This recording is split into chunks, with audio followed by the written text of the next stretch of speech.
Hello అండి. ఇది సబ్జా గింజలు. ఇది గింజలు మామూలుగా మేము మార్నింగ్ గ్రీన్ జ్యూస్ తాగినప్పుడు దాంట్లో కలుపుకుంటాము.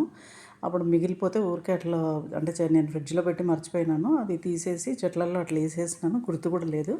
అది చూసేసరికి అన్ని మొలకలు గుర్తుగా వచ్చినాయి. ఏంటా అని చూసి చెయ్యి పట్టుకొని చూస్తే ఇట్లా స్మెల్ వచ్చింది. అప్పుడు సబ్జా గింజలు అనేసి అనుకున్నాను.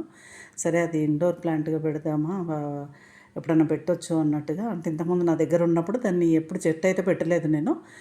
మొక్కలు సైడ్ నుంచి వచ్చిన కొమ్మలు మాత్రం తుంచి పెట్టేదాన్ని. మేము అక్కడ పాతింట్లో అక్కడ ఉన్నప్పుడు. ఆ ఇంట్లో ఉండేది నాకక్కడ. పైన టెర్రస్ పైన ఉండేది. బాగా రఫ్‌గా పెరిగే మొక్క ఇది. సరే పాట్‌ని కొంచెం డెకరేటివ్‌గా చేద్దాము అన్నట్టుగా నేను ఈ తాడు పెట్టి చుట్టేస్తున్నాను. కొంచెం సైడ్‌లో అక్కడ బ్లాక్ కలర్ ఏసుకుంటున్నాను.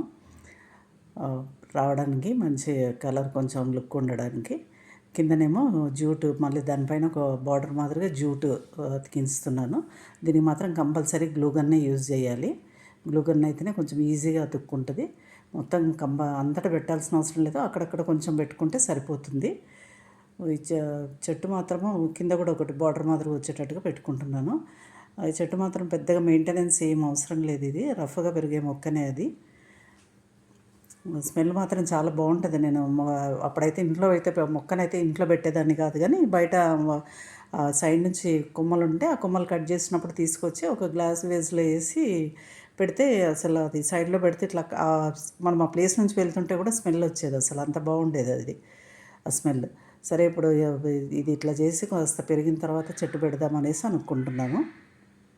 కొంచెం డిజైన్ రావడానికి మధ్యన తాడుతో జూట్ తాడుతో పెడుతున్నాను అది. గ్లూ గన్తో కాస్త జాగ్రత్త కొంచెం ఎదురునా కానీ చేయి కాలుతుంది అది.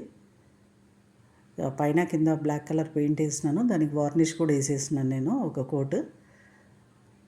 ఇది పైన మొక్క తుంచి చేసినాను. సైడ్ నుంచి చిన్నగా ఇది కూడా వచ్చేసింది, దానికి చిగురు వచ్చింది. ఇవి క్యాప్స్ నేను ఏదైనా క్యాప్స్ ఉంటే అన్నీ తీసి పెట్టుకుంటాను. ఈ విధంగా ఇట్లా యూజ్ చేస్తాను. కింద మనము ప్లేట్లో పెట్టి పెడతాం కదా, ఆ వాటర్ కనుక దాన్ని టచ్ అవుతే మళ్ళీ కలర్ పోతుంది అనేసి స్టాండ్ మాదిరిగా పెడుతున్నాను. ఇంతకుముందు కూడా ఒకటి రెండు అవిటికి పెట్టినాను పాట్స్కి. ఇట్లా పెడితే బాగానే అది పోకుండా బాగానే ఉంది. అది నీళ్ళు పడుతున్నా ఏం అవ్వట్లేదు అసలు. కాస్త ప్రెస్ చేయాలి. గ్లూగన్తో పెట్టిన తర్వాత కొద్దిసేపు ప్రెస్ చేసి వదిలేసేయాలి. కింద రాళ్ళు అవి వేసుకున్నాను. పైన దీనికి ఏం పెద్ద ఫెర్టిలైజర్స్ అవి అవసరం లేదు కాబట్టి నేను నార్మల్ మట్టే వేస్తున్నాను. ఇసుక కొంచెం మట్టి కలిపినాను. అది వర్షంలో తడిచింది కాబట్టి కొంచెం అది తడిగా ముద్దగా ఉంది. చాలా మొలకలు వచ్చినాయి అది వేస్తే. కానీ అన్నీ నేను కొంచెం చూసుకోలేదు అంత పెద్దగా దాని మీద నేను చూడలేదు. ఒక మొక్క మాత్రం బాగా పెరిగింది. సైడ్కి ఇంకొకటి కూడా వచ్చింది. అది ఇంకా చిన్నగా ఉంది. ఇది ఒకటి తీసి పక్కకు పెట్టుకున్నాను.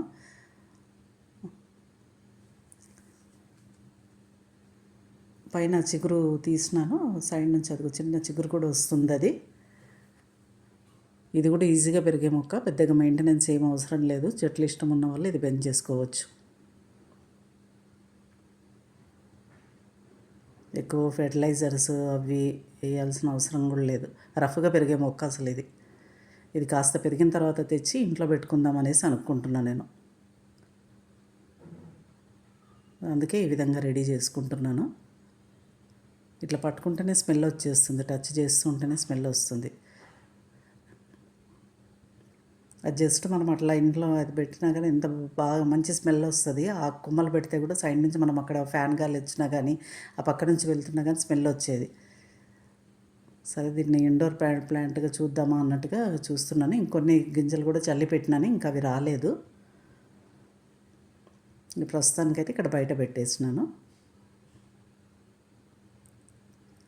ఓకే అండి, థ్యాంక్ యూ.